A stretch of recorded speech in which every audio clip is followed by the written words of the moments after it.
कलयुग के कोहिनूर राजीव भाई को अवश्य सुनें और अपना जीवन सुखमय बनाएं। आपकी जिंदगी के लिए छोटे छोटे कुछ 4 नियम बताना चाहता हूं और ये 4 नियम का पालन आप सब करिए। मैं आपको विनम्रता पूर्वक लेकिन विश्वास से कहता हूं कि ये 4 नियम का जो भी पालन करेगा जिंदगी में बीमारी और रोग उसको कभी आएंगे नहीं। आप भी अगर ये पालन करेंगे तो बहुत अच्छा होगा। मैं भी करता हूं मेरे जीवन।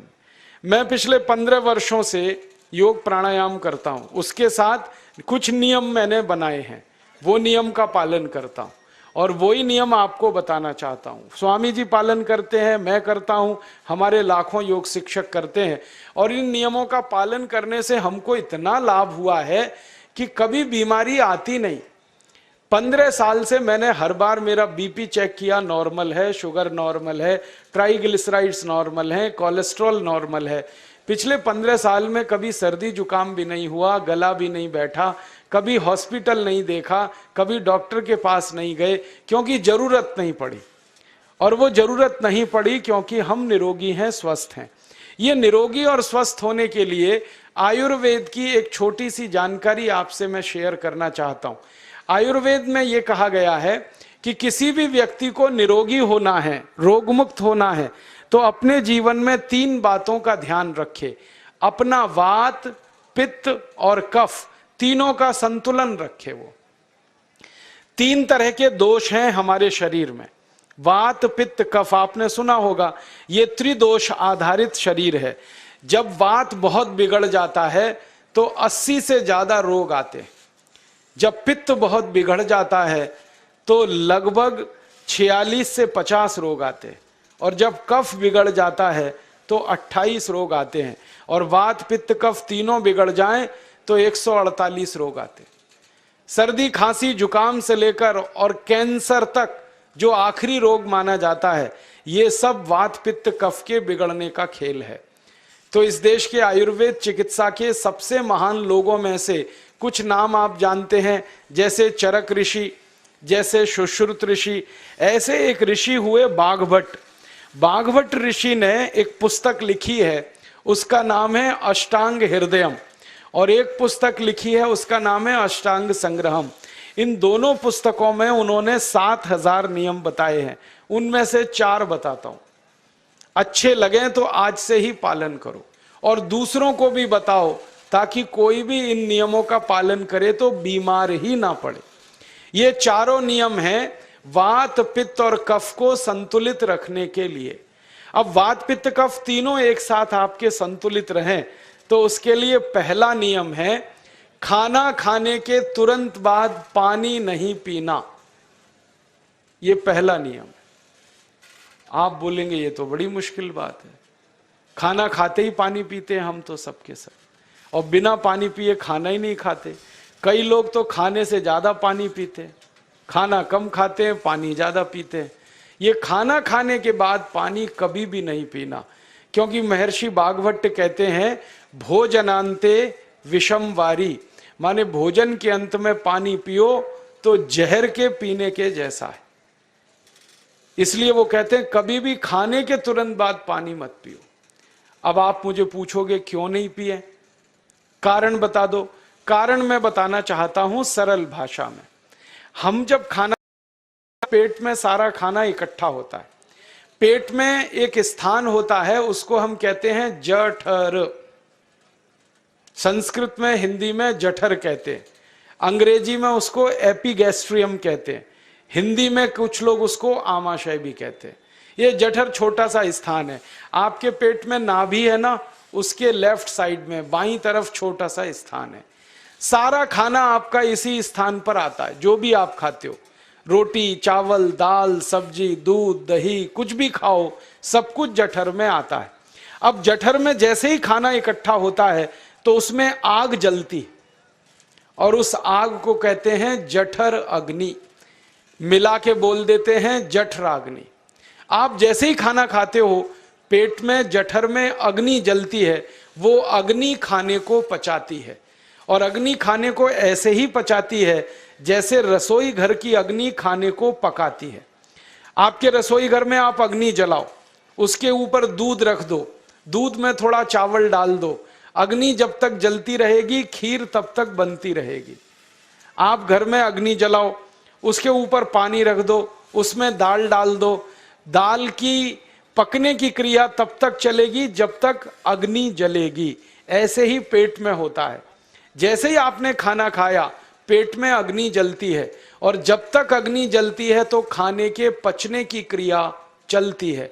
जैसे रसोई घर में खाना पकाते हैं वैसे ही पेट में भी खाना पकता है, इसी को हम पचने की क्रिया कहते हैं, अंग्रेजी में उसको डाइजेशन कह देते हैं। तो आपने खाना खाया, पेट में अग्नि जल गई, अब वो खाने को हजम करेगी, पचाएगी। अब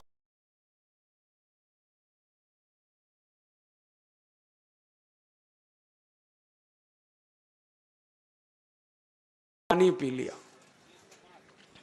और खूब ठंडा पानी पी लिया, बर्फ मिलाया हुआ पानी पी लिया, जलेगी कि बुझेगी? अग्नि के ऊपर पानी डालो तो अग्नि और पानी की दोस्ती नहीं है, दुश्मनी है। पानी अग्नि को बुझा देता है। तो आपने खाना खाया, अग्नि जली, पीछे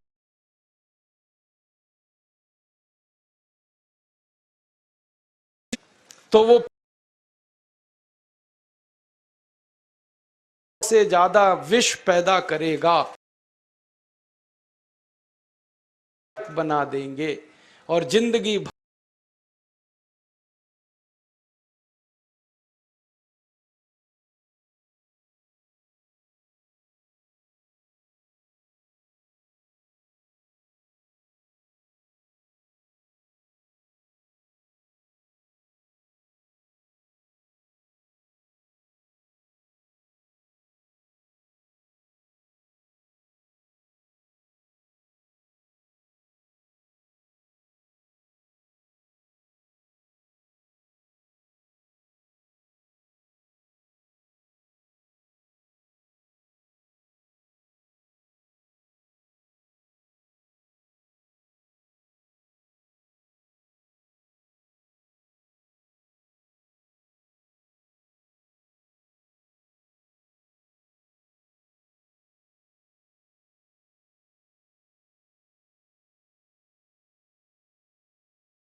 राजीव भाई को लाइक करना ना भूलें।